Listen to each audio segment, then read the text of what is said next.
রজব মাসের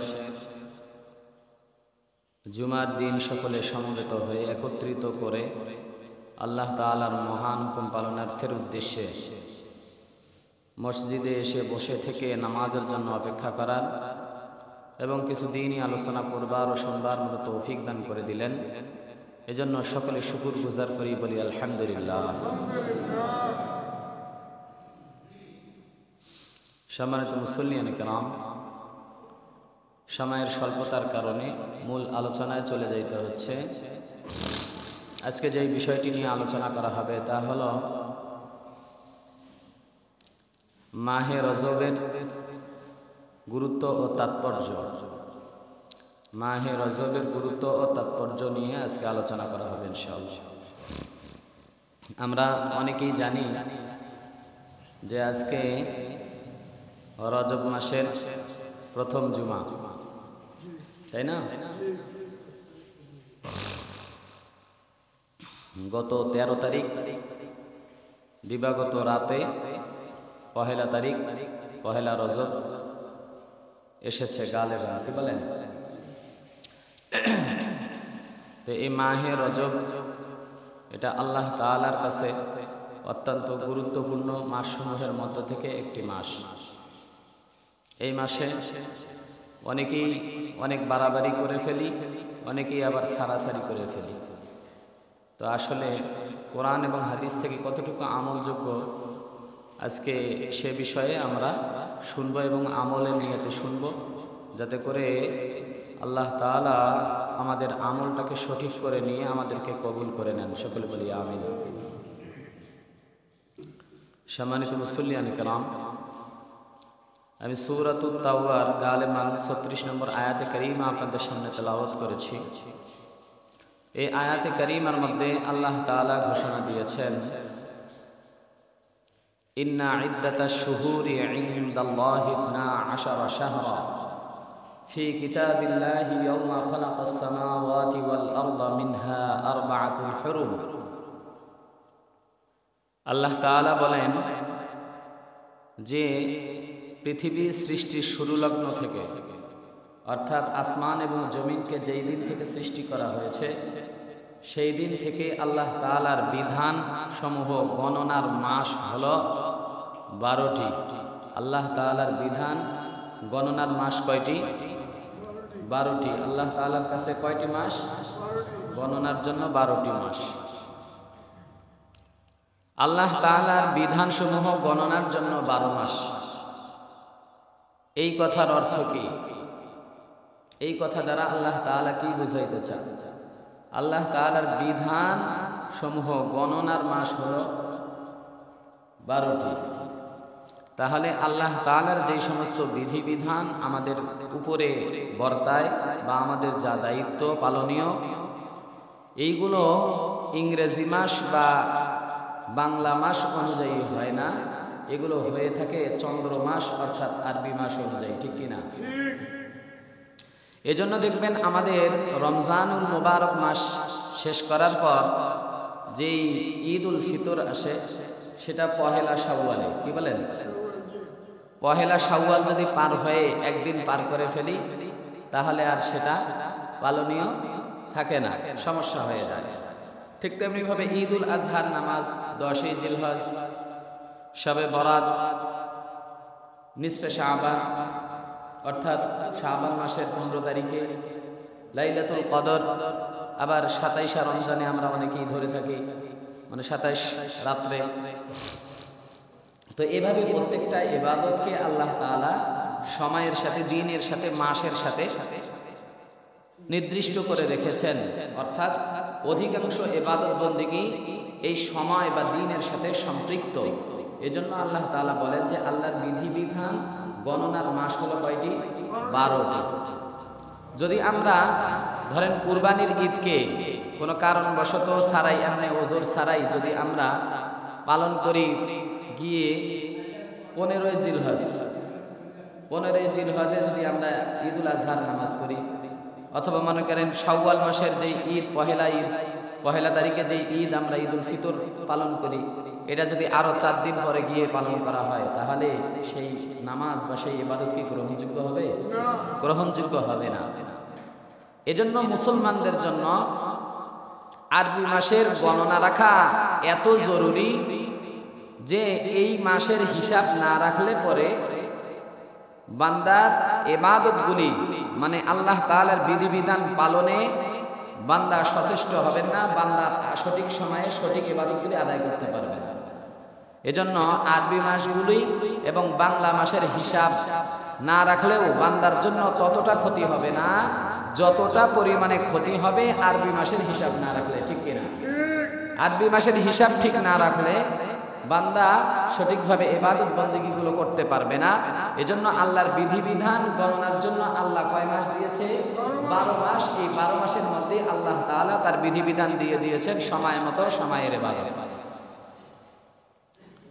এরপরে আল্লাহ তাআলা বলেন যে মিনহা আরবাতুন হুরুম, এই মাস সমূহ যে 12টি মাস আছে এই মাসের মধ্য থেকে 4টি মাস হলো হুরুম, হারাম মাস, সম্মানিত মাস।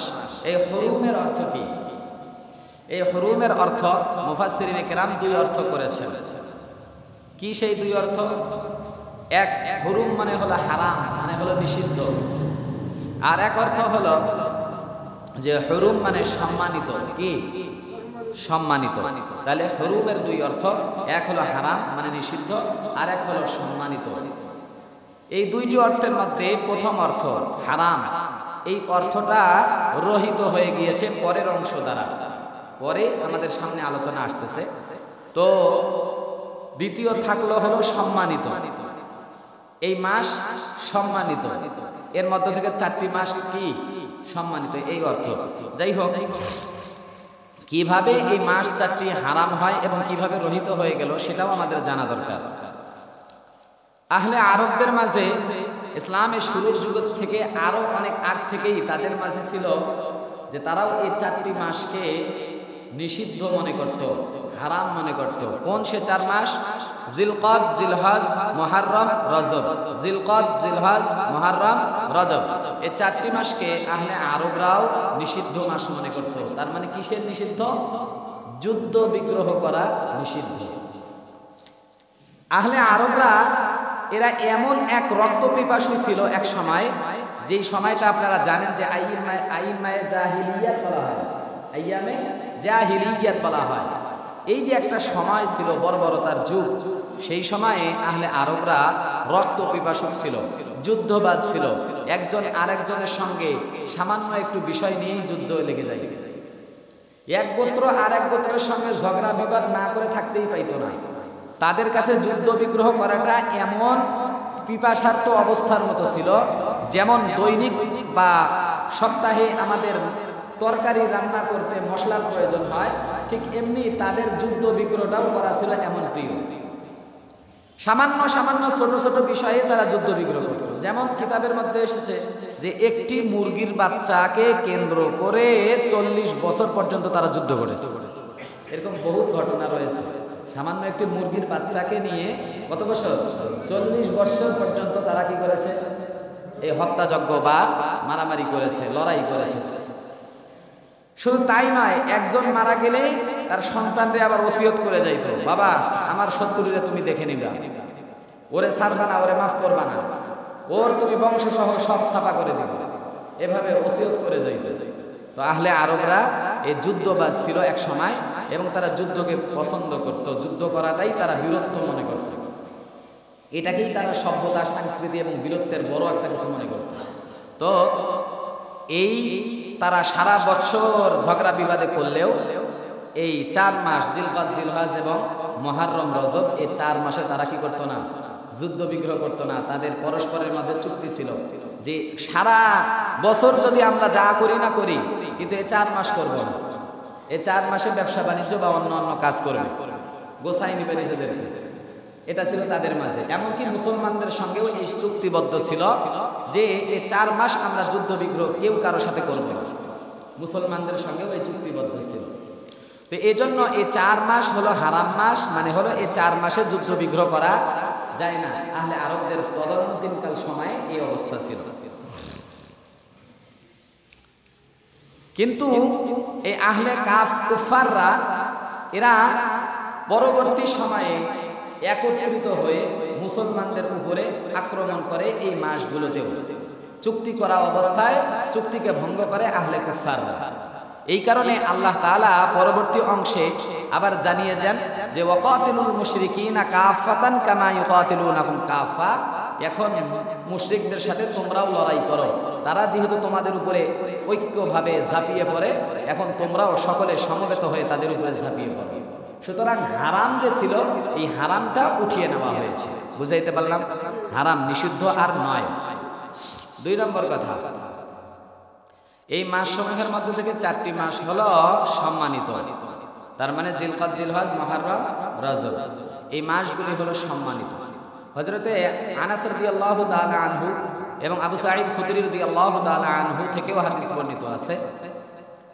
তিনি বলেন যে আল্লাহ রাসূল সাল্লাল্লাহু আলাইহি ওয়াসাল্লাম জানিয়ে দিয়েছেন এই মাসগুলির মধ্যে থেকে 4টি মাস হলো অনেক সম্মানিত। বিশেষ করে মাহে রজবের কথা তিনি বলেন, এই মাসে যদি কেউ নফল ইবাদত বেশি বেশি করে তাহলে সে আল্লাহ তাআলার কাছে সম্মানিত হবে। শুধু দুনিয়াতে নয়, আখিরাতেও আল্লাহ তাকে সম্মানিত করবেন।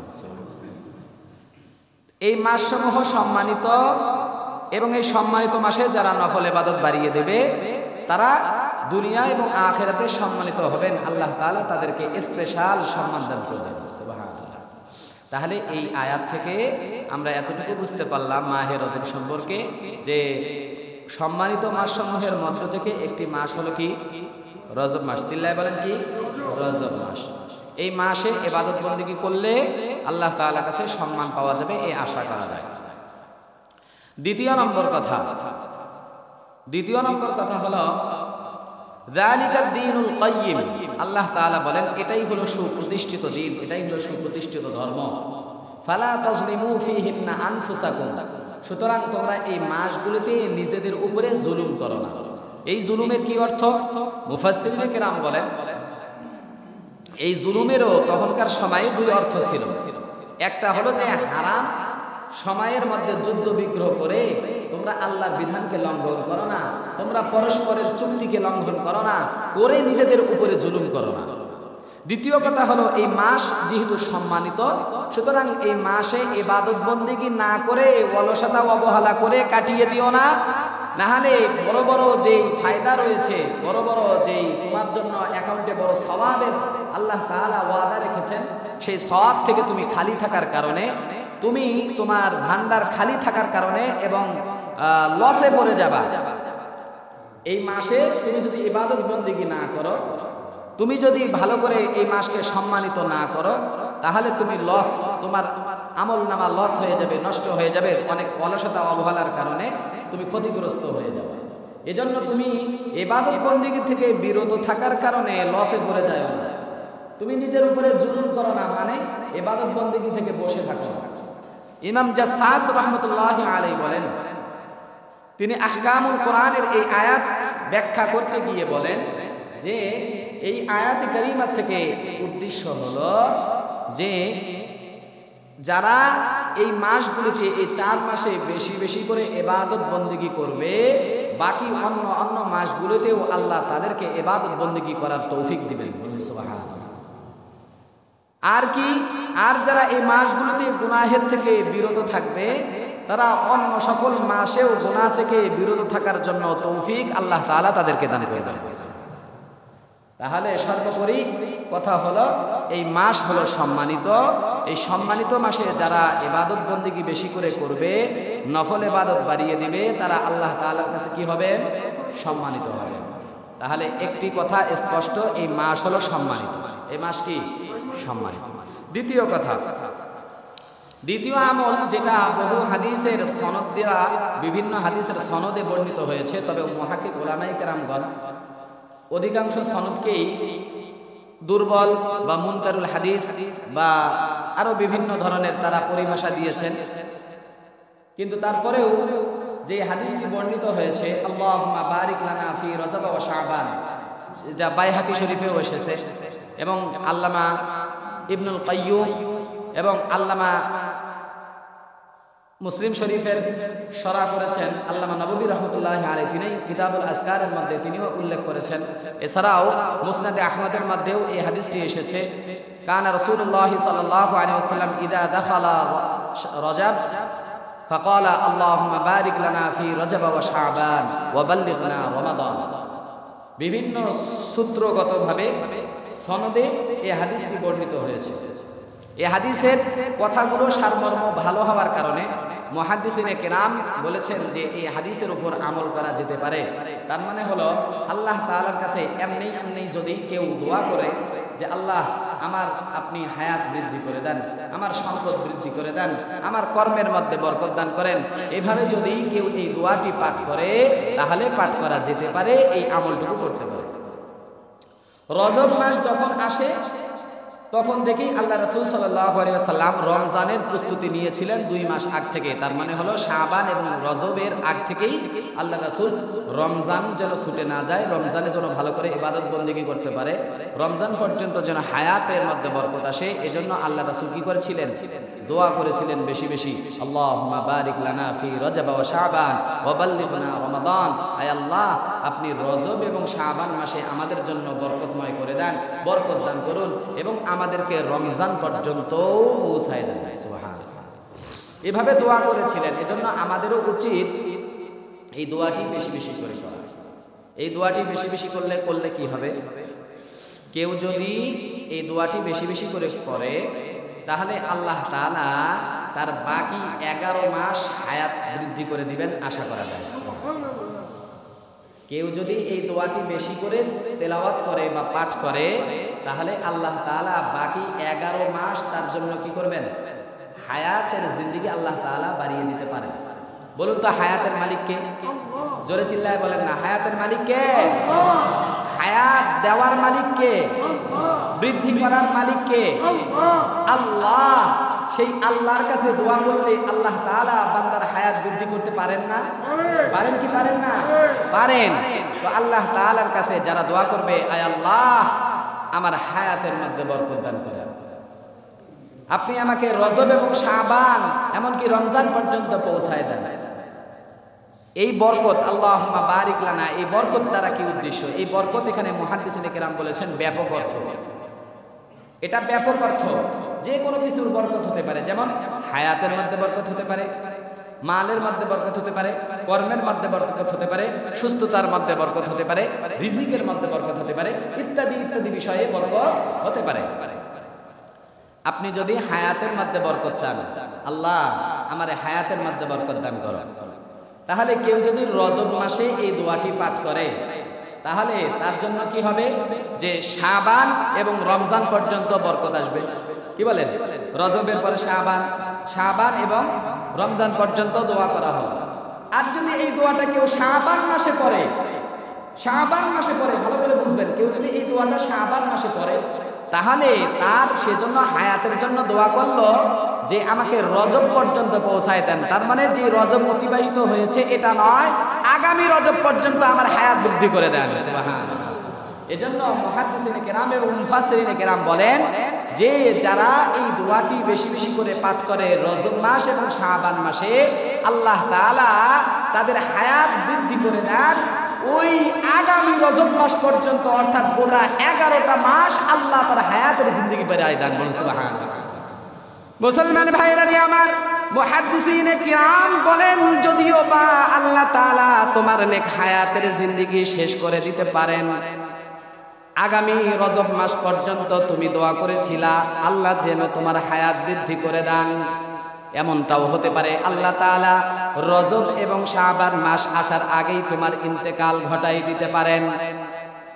তুমি যদি মনে করো তোমার দোয়া বুঝি কবুল হয়নি, মুহাদ্দিস উলামায়ে কেরাম বলেন না না না, তোমার দোয়া কবুল হয়েছে এই বিশ্বাস তুমি অন্তরের মধ্যে রাখো।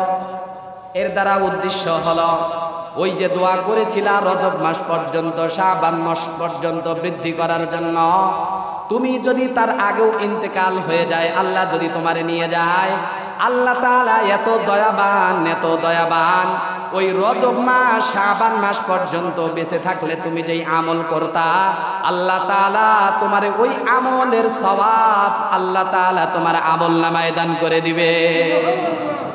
মুসলমান ভাইরা রে আমার, রজব মাস শাবান মাস আসার আগেও যদি তোমার ইন্তেকাল হয়ে যায়, তারপরেও রমজান আসা পর্যন্ত, শাবান মাস আসা পর্যন্ত এবং রজব মাস আসা পর্যন্ত তুমি যতগুলি আমল করতা, এই আমলগুলি না করার পরেও আল্লাহ তাআলা তোমার আমল নামায় ওই রকম আমলের সওয়াব দান করে দিবে। তাহলে হায়াতের মালিক কে?